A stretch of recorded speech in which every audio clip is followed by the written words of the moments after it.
Good afternoon. I am Andrea Chisholm with the Midday News. Special welcome if you're watching on onespotmedia.com. 4 persons are now homeless following an early morning fire on Chambers Lane, Granville, St. James. TVJ News understands that the fire, which began minutes after 6, destroyed an 11-bedroom apartment. The cause of the fire, which left millions of dollars in damage, is not yet known. Acting District Officer of the Freeport Fire Station, Don Wayne Godfrey, says the team got help from the Ironshore Fire Department.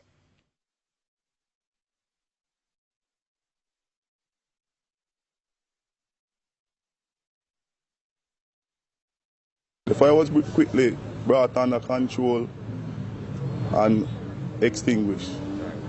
4 persons were left homeless, to include a minor. Investigation continues. A resident of the community was sad about the incident. So I really feel it and I'm really sorry about what really happened. I don't know what really happened or how it happened, but it do happen, you know. All I can say him is a good man. The final sitting of the Grade 6 Achievement Test GSAT got underway this morning. 39,093 students are registered for the 2-day exam. They include 7 children in hospital, 1 in a juvenile facility, and 6 foreign language students who will take the exams with assistance from interpreters in Mandarin, Spanish, and Dutch.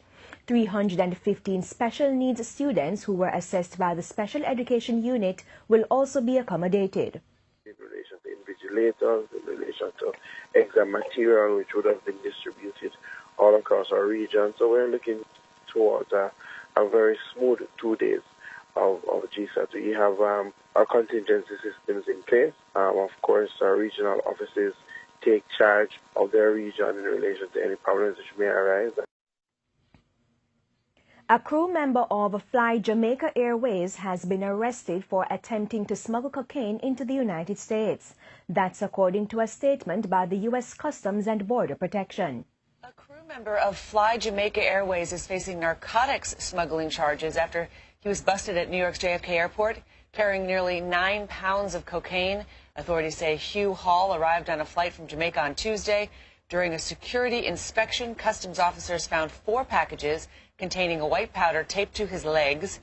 Officials say the powder tested positive for cocaine with a street value of $160 grand.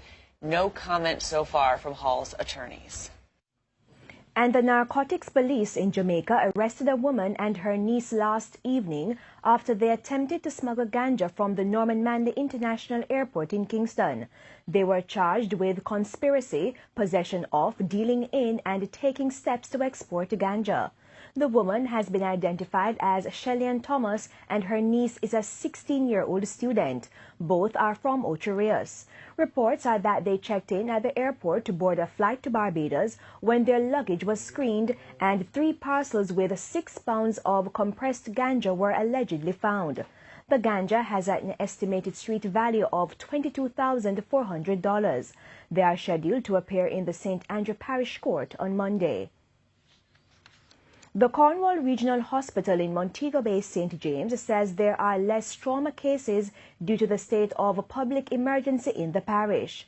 The state of public emergency was imposed in St. James on January 18 and remains in effect until May 2. Clinical coordinator at the hospital, Dr. Delroy Free, told TVJ News that emergency operations are being done, but there are still limitations.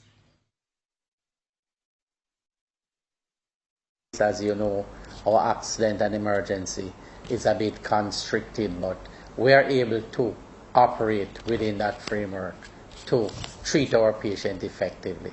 Sometimes we have to move them outside to have investigations done, but I can reassure you that they are being dealt with adequately. The St. Elizabeth police are investigating the death of a woman who was found in her house with her throat slashed. The deceased has been identified as 22-year-old Yashika Smith of Park in the parish. It's believed she was killed in her sleep. Neighbors found her body after her 2-year-old child told them that her mother was not responding to her calls. The Clarendon Municipal Corporation said plans are underway to clearly outline no vending zones in the parish following an altercation between the Metropolitan Police and vendors in Maypen 2 weeks ago. In an interview with TVJ News, Chairman of the Corporation and Mayor of Maypen, Winston Maraj, said there appears to be a misunderstanding of what the designated areas for vending. The Vendors Association seem to believe that vending should take place in a lot of areas that we don't believe vending should take place in. And so we had originally indicated that no vending should be done on Main Street because we have designated vending areas. And as soon as we are able to do that walkthrough, I'm here waiting, but I understand that the President and other executive members of the association are tied up elsewhere. And as soon as they're available to do the walkthrough, then we will be doing so. In the meantime, the Metropolitan Police have been removed from the streets. Mr. Maraj says that once the no vending zones are clearly established, the Metropolitan Police will return to the streets. It's alleged that on March 9, a vendor attacked one of the Metropolitan Police after his goods were confiscated for selling in a no vending zone. However, no one was injured. Improvements are underway for the Falmouth and Clarkstown markets in Trelawney. The details were outlined by local government minister Desmond McKenzie during a tour of the facilities recently. Details in this report. I'm proud of everything what's going on, and I'm glad for the design what they make here.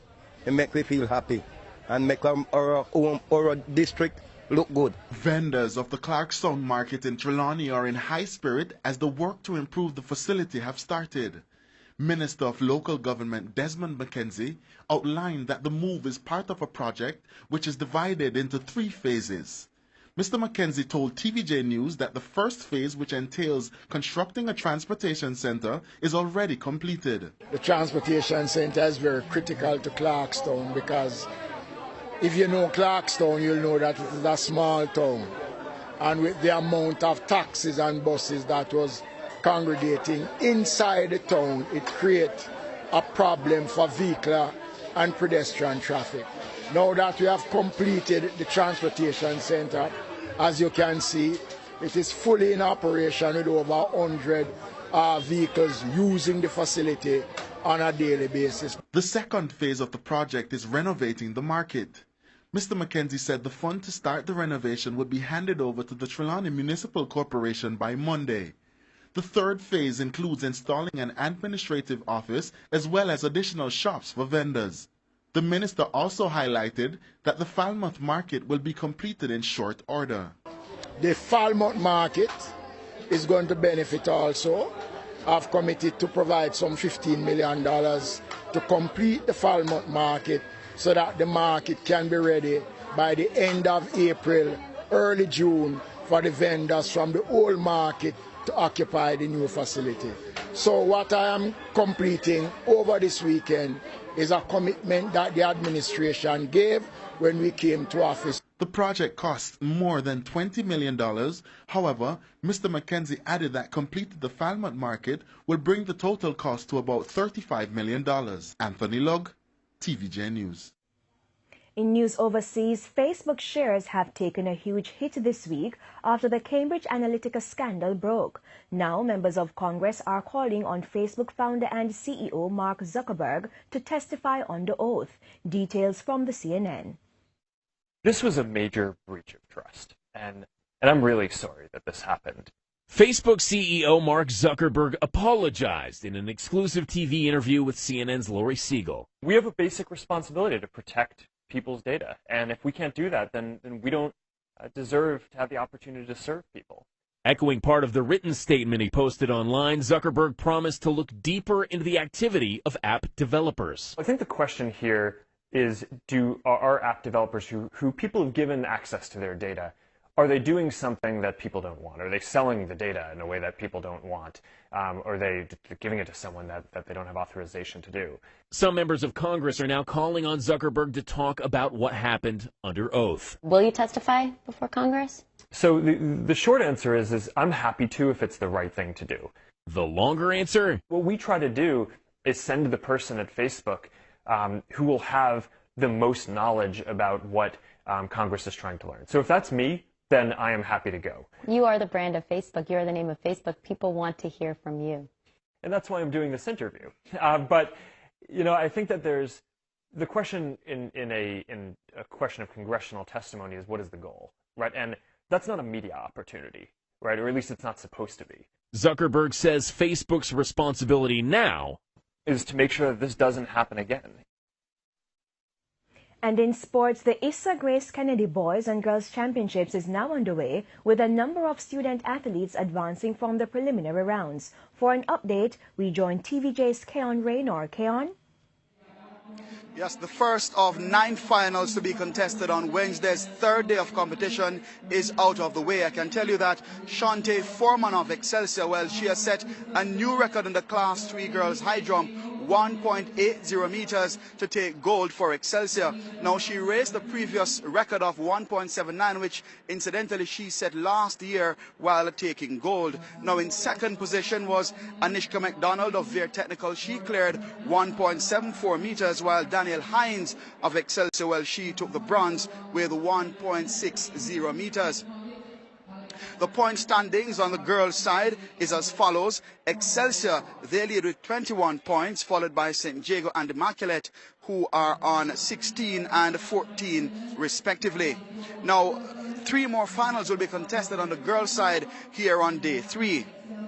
It is as you were on the boys' side, with Calabar continuing to lead with 25 points, followed by Kingston College 17, St. Jago 9, Wolmer's 8, and Cornwall College on 6. Now, 5 finals are set to be contested on the boys' side today inside the National Stadium. Reporting from the National Stadium, I am Keon Raynor for TVJ News. Thank you very much, Keon Raynor, our reporter reporting from the National Stadium, where the Issa Grace Kennedy Boys and Girls Championships is now underway. And of course, we'll have much more details later in Primetime Sports. And that's the Midday News.